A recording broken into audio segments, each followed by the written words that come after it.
درگیری به اوج خودش رسیده. این دو بازیکن چغر آیا میتونه بطری رو از هم بقاپن یا نه؟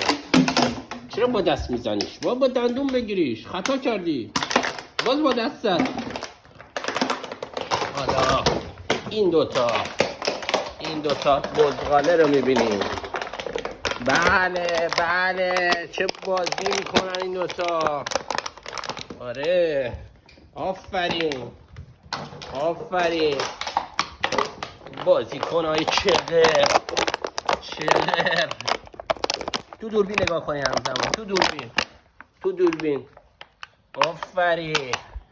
داور میخوابه تو این صحنه که بتونه فیلم خوب دراره.